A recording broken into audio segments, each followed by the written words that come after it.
যারা রোজগার অফিসে যান বা বাড়ির লোকজন অফিসে যাওয়ার জন্য তাড়া করে তাদের টিফিন দেওয়া কিংবা বাচ্চাদের টিফিন দেওয়া, যেটাই বলুন না কেন, এই তাড়া থেকে মুক্তি পাওয়ার জন্য খুব সহজে সুস্বাদু কি কি রান্না করা যায় তা নিয়ে মাথা যেন তোলপাড় করে। আবার অনেকেই আছে একঘেয়ে খাবার প্রত্যেকটা দিন পছন্দ করে না, এর থেকে মুক্তির উপায়। অথচ বাড়িতে রান্না করতে গেলে বহু হ্যাপা পোহাতে হয়, আমরা সেটা পোহাতে রাজি না। আর আজ সেই জন্য আমি খুব সহজে টিফিন অথবা জলখাবারে তৈরি করে ফেলুন, সময় কম লাগবে, খাটনি কম, অথচ দোকানের থেকে বহুগুণ টেস্টি বাড়ির এই খাবারটা। আজ আমি সোমাশ্রী চলে এসেছি রোজকার রান্নাঘরের মতো আমার রান্নাঘরে একটা নতুন রেসিপি নিয়ে। আজ তৈরি করব বেসনের ধোকলা।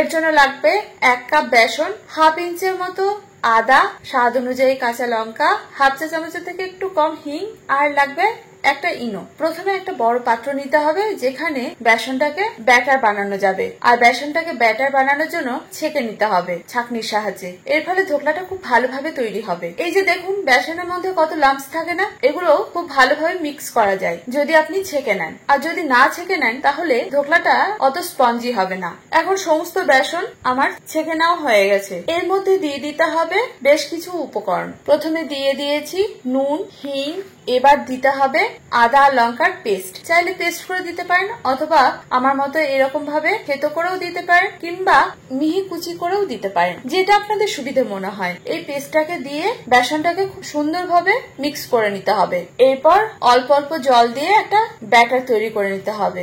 আর এই ব্যাটারটাকে যত ভালোভাবে মিক্স করবেন বা ফেটাবেন ধোকলাটা ততটা স্পঞ্জি হবে। যারা মনে করেন বাড়িতে ধোকলা বানানো একটা কঠিন কাজ, তাদের ক্ষেত্রে বলি কঠিন কিছুই না। যদি ব্যাটারটাকে একটু ধৈর্য ধরে ফেটিয়ে নেন তাহলে এটা টেস্ট মারাত্মক হয়। আর সব জলটা একেবারে দেবেন না, অল্প অল্প করে জল দিয়ে এটা ব্যাটারটা তৈরি করতে হবে। আর দিয়েছি হলুদ গুঁড়ো, তবে আমি হলুদ গুঁড়োটা প্রথমে দিতে ভুলে গেছিলাম। এখন আমার এই ধোকলার ব্যাটার রেডি। এটাকে আমি কিছুক্ষণের জন্য রেস্টে রেখে দেবো। যতক্ষণ এটা রেস্টে থাকছে ততক্ষণে আমি বসিয়ে দেবো গ্যাসের মধ্যে একটা কড়াই, আর এর মধ্যে দিয়ে দেবো প্রায় 1 কাপের মতো জল। এটাকে ঢাকা দিয়ে প্রিহিট করব যাতে ধোকলাটা তৈরি করা যায়। এ সময় আমি একটা পাত্র নিয়ে নেব যেটার মধ্যে আমি ধোকলাটা বানাবো। আপনাদের কাছে কেক টিন থাকলে কেক টিনে তৈরি করতে পারেন অথবা এরকম টিফিন কৌটোর মধ্যেও তৈরি করতে পারেন। আর যে পাত্রে তৈরি করবেন সেই পাত্রে সামান্য রিফাইন্ড অয়েল অথবা সাদা তেল দিয়ে ব্রাশ করে নেবেন। এর ফলে ধোকলাটা খুব ভালোভাবে রিমুভ করা যাবে, মানে তোলা যাবে। দেখুন আমি পাত্রটার চারিদিক দিয়ে তেলটাকে ব্রাশ করে দিচ্ছি। পাত্রটাকে আমি রেডি করে নিয়েছি। ইনোটা দিতে হবে সবার শেষে। ইনো দেওয়ার পরে ব্যাটারটাকে আর বেশিক্ষণ রেস্টে রাখা যাবে না। 1 চা চামচের মতো ইনো আমি এই ব্যাটারের মধ্যে দিয়েছি। মিক্স করে সঙ্গে সঙ্গে যে পাত্রে আপনি ধোকলাটা তৈরি করবেন সেই পাত্রে ঢেলে নিতে হবে। দেখুন এখন ব্যাটারটা ফুলে গেছে না কতটা, ঠিক এরকমই হবে। এই ব্যাপারগুলো না একটুখানি মাথায় রাখতে হবে। যদি ছোট ছোট টিপস গুলো আপনারা মাথায় রাখেন ধোকলা অসাধারণ হবে, কথা দিচ্ছি। বাড়ির সকলেই বলবে আপনি বাজার থেকে কিনে এনেছেন কিনা। এখন দেখুন সমস্ত ব্যাটারটাকে ঢেলে দিয়েছি, আর এরপরে দুবার কৌটোটাকে ট্যাপ করে নিয়েছি যাতে এক্সট্রা যে হাওয়াটা থাকবে সেটা বেরিয়ে যাবে। তারপর আমি কৌটোটাকে ঢাকনা দিয়ে দিয়েছি। ঢাকনা ছাড়াও করা যায়। আমি ঢাকনা দিয়েছি যাতে এক্সট্রা জলটা ওই ধোকলাটার মধ্যে না পড়ে। এদিকে আমার জল গরম রেডি। এবার বসিয়ে দিয়েছি পাত্রটাকে, আবার ঢাকা দিয়ে 15 মিনিটের মতো রেখে দিয়েছি মিডিয়াম আছে। কড়াইয়ের জলটা এমন ভাবেই দেবেন যেটা যেন পাত্রটা থেকে উপরে না হয়। 15 মিনিট ধরে এটাকে রান্না হতে দিয়েছি। 15 মিনিট পর আমি ঢাকনা খুলে দেখাচ্ছি, ধোকলা রেডি। 15 মিনিট পরে এটাকে তুলে একটা সাইডে রেখে দিয়েছি নর্মাল তাপমাত্রায় আসা পর্যন্ত। এবার আমরা তৈরি করে নেব এটা সিরাপ।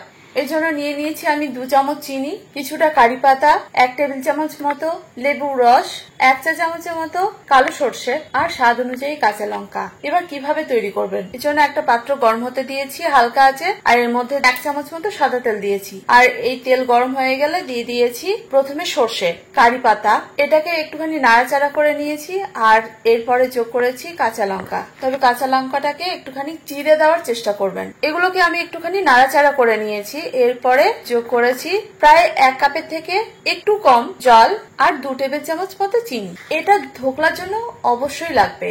এখন রসটা তৈরি করে নিতে হবে। ফুটে উঠলে সবশেষে দিতে হবে লেবুর রস। লেবুর রসটাকে মিশিয়ে আঁচ বন্ধ করে এটাকে নরমাল তাপমাত্রায় আসা পর্যন্ত অপেক্ষা করতে হবে। অন্যদিকে ততক্ষণে দেখে নিন আমি যে ধোকলাটা তৈরি করেছি সেটা কতটা সুন্দর হয়েছে। আমি এখন এই ধোকলাটাকে একটা পাত্রে ঢেলে নেব। ঢালার আগে অবশ্যই যে পাত্রে আপনি ধোকলাটাকে তৈরি করছেন সেটাকে হালকা করে একটা ছুরির সাহায্যে চারিদিকটা ঘুরে নিতে হবে, তারপর এটাকে একটা পাত্রে ঢেলে নিতে হবে। এখন আমার ধোকলাও রেডি, এটার জন্য যে সিরাপটা লাগে সেটাও রেডি। এখন নিজেদের পছন্দ মতো আকৃতিতে এই ধোকলাটাকে কেটে পরিবেশন করুন, তবে অবশ্যই নরমাল তাপমাত্রা আসার পর সেটাকে পরিবেশন করবেন।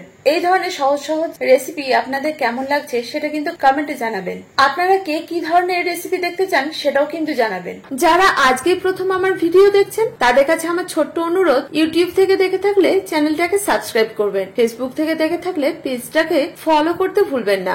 আমার রান্না বা রেসিপি ভালো লাগলে লাইক শেয়ার করতেও ভুলবেন না। যারা প্রথম দিন থেকে আমার সঙ্গে আছেন তাদেরকে অসংখ্য ধন্যবাদ। তাহলে আজ এই পর্যন্ত, দেখা হচ্ছে পরবর্তী ভিডিওতে। আপনারা ভালো থাকুন, সুস্থ থাকুন এই কামনা করি, আর এভাবে আমার সঙ্গে থাকুন। ধন্যবাদ।